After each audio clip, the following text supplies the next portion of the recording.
예수님.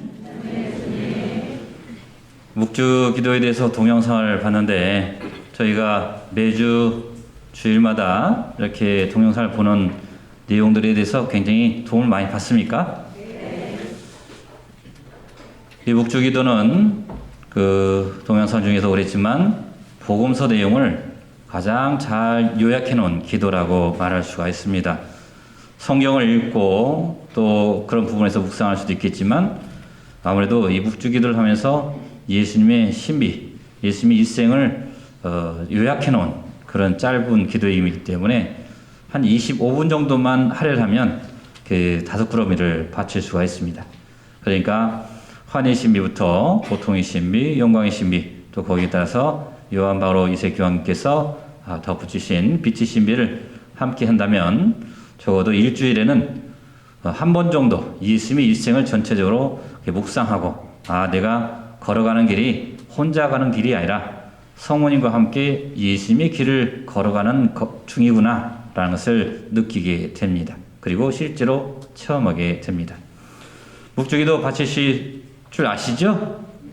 네, 자주 바쳐주시고 또 우리 성당에서는 지금 100만단 봉헌을 하고 있는데 자그마치 7만 5천 단 이상을 지금 바쳐오고 있습니다. 그만큼 우리 마음속에 조금씩 목표를 향하는 그런 지점이 있어서 이 추진력을 가지고 나가고 있다고 말할 수 있습니다.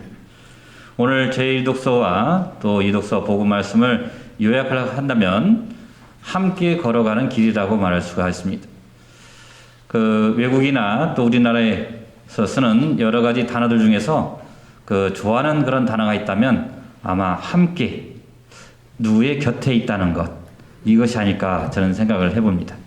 외국에서도 함께란 말을 참 좋아합니다만 개인주의적인 그런 사회이기 때문에 홀로 있는 경우들이 많이 있지만 그래도 누구와 함께 있다는 것, 누구와 함께 걸어간다는 것, 누구 곁에 있다는 것은 참으로 소중한 만남이고 선물입니다. 옆에 있는 분들 한번 이렇게 손을 잡아보시고 코로나 상황이라 하지만 들어오실 때 이렇게 발랐겠죠? 손도 한번 마주쳐 보시고 얼굴도 보시고 참 저에게 선물로 오신 여러분을 환영합니다 하면서 껴놔달라고 말을 못하고 이렇게 팔짱 이렇게 끼기도 하고 얼굴 되게 한번 보면서 정말 함께 있어서 고맙습니다 라고 이렇게 한번 서로 인사를 나눴으면 좋겠어요.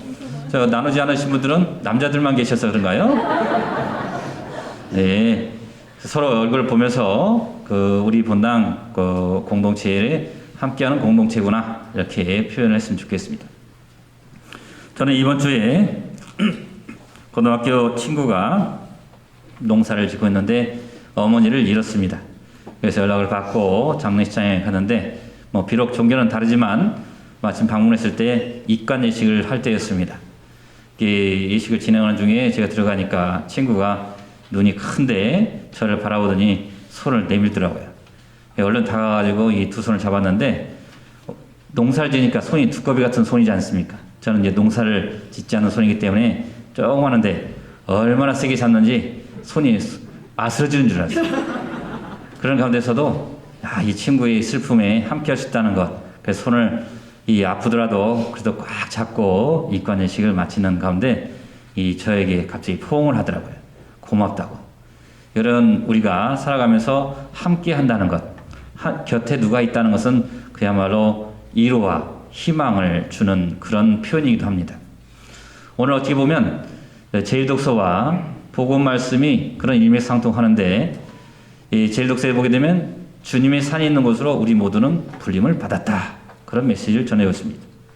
주님의 산으로 불림을 받은 우리는 이제 주님에게서 평화라는 선물을 얻게 되고 이 평화라는 선물을 얻게 되면 이웃과 이제 우리가 함께 살아갈 때 불목과 불화의 단절을 없애는 일을 해야 합니다. 그리고 그런 가운데서 평화를 얻게 된 우리는 이제 예수님께 또 하나님께 나아갈 수 있습니다. 바로 함께 걸어갈 수 있다는 것입니다. 그런 맥락에서 오늘 복음 말씀을 바라보게 되면 예수님께서는 처음 태어났을 때 임마누엘이라고 불렸습니다. 임마누엘. 이 임마누엘이라는 뜻은 함께한다, 함께하는 분이라는 뜻입니다. 그런데 세상 태어났을 때부터 이제 지상생활을 마치고 하늘나라로 올라가는 그 시점에서 열한 제자에게 똑같은 말씀을 하십니다. 보라, 내가 세상 끝날 때까지 내가 너희와 함께 있겠다. 함께 있겠다. 바로 그런 예수님께서는 이 지상생활을 마치고 하늘로 올라가시는 그런 뿐만 아니라 마지막 하나님 나라가 이 세상에 건설될 때까지 우리와 함께 있겠다고 약속을 해주셨습니다. 이 위로와 희망, 이것은 우리가 목표로 나가는 그런 가운데서 약속이라는 것은 또한 보증수표를 받았기 때문에 우리는 두려워할 것이 없는 것입니다. 구원은 바로 믿음에서 생겨난다고 오늘 사도 바울은 우리에게 말하고 있습니다. 바로 듣는 것, 하나님 말씀을 들을 수 있는 마음을 열어놓는 것. 그래서 이 구원을 받아들이는 것은 지금까지 교회가 가르치는 계명들, 또 여러 가지 규율, 규정들, 이걸 잘 지킨다고 해서 우리가 얻는 것이 아니라 바로 예수님의 그 삶 자체를 받아들이는 데서 구원이 이루어진다고 얘기를 합니다. 바로 짤막하게 얘기하면 예수님께서 죽으셨다가 다시 살아나셨다는 그 말씀을 받아들이는 것입니다. 우리도 언젠가는 죽게 됩니다. 하지만 이렇게 죽는 그 순간까지 살아가고 있지만 마지막 날에 다시 잠들어 있다가 살아날 것이라는 그런 희망을 갖게 된다면 우리가 살아가는 삶 안에서 사회에서 겪는 모든 일들은 그렇게 우리를 좌절시키거나 절망으로 이끌지 않고 우리는 희망의 삶으로, 희망의 씨앗으로 우리들 안에서 솟아나는 그 기쁨으로 우리는 살아갈 수가 있는 것입니다. 사랑하는 형제 자매 여러분, 우리가 살아가면서 우리는 신앙인이다. 성부와 성자와 성령의 이름으로 세를 받았다. 그렇기 때문에 구원을 받았다. 라고 얘기하지만 구원은 우리에게 주어진 선물이지만 이제 우리가 노력해서 얻어야 될 그런 열매인 것입니다. 누구나 세례를 받았든 받지 않았든 올바른 양심을 가지고 살아가는 이들이라면 모두 구원의 문이 열려 있다고 교회는 가르치고 있습니다. 그렇기 때문에 만나는 사람 한 사람들이 다 나에게 다가오는 소중한 선물이고 그 소중한 선물을 잘 다루고 함께 나갈 수 있도록 노력해야 합니다.